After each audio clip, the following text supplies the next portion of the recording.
டிவிகேவுக்கும் திமுகவுக்கும் தான் போட்டி, வேற யாருக்கும் போட்டி இல்லை அப்படிலாம் சொல்றாரு. அந்த பொதுக்குழு முழுக்க மக்களோட பிரச்சனையை பேசுறதுக்கு பதிலா ரொம்ப ஒரு தட்டையான விஷயங்களை ஒரு அரசியல் தலைவர் பேசின மாதிரி நான் புரிஞ்சுக்கிறேன். நீங்க அதை எப்படி பாக்குறீங்க? இல்ல, எனக்கு அப்படி தோணலை. என்ன காரணம் அப்படின்னா, இந்த பொதுக்குழு நடந்தது அப்படிங்கிறதே பாத்தீங்கன்னா அந்த கரூர் சம்பவத்துக்கு கிட்டத்தட்ட ஒரு மாசம் கழிச்சு, அந்த ஒரு மாசமா பாத்தீங்கன்னா இப்ப தாவேகா நிர்வாகிகள்லாம் ஏறக்குறைய ஒரு சைலண்ட் மோட்ல தான் இருந்தாங்க, விஜய் உட்பட.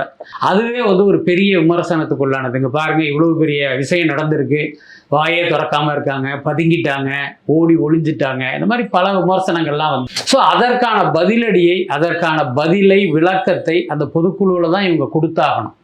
அதைத்தான் அவங்க கொடுத்தாங்க.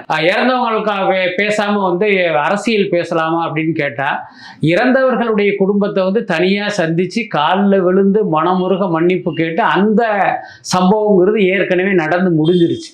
இன்னொன்று, இது ஒரு கட்சியினுடைய பொதுக்குழு கூட்டம், இறந்தவர்களுக்கான இரங்கல் கூட்டம் இல்லை. அப்படியும் கூட அந்த இறந்தவர்களுக்கு இவங்க இரங்கல் தெரிவிச்சுட்டு அதுக்கப்புறம் ஃபார்மலா ஒரு பொதுக்குழுவில் என்ன நடக்குமோ அந்த இடத்துக்கு அவங்க வந்துடுறாங்க.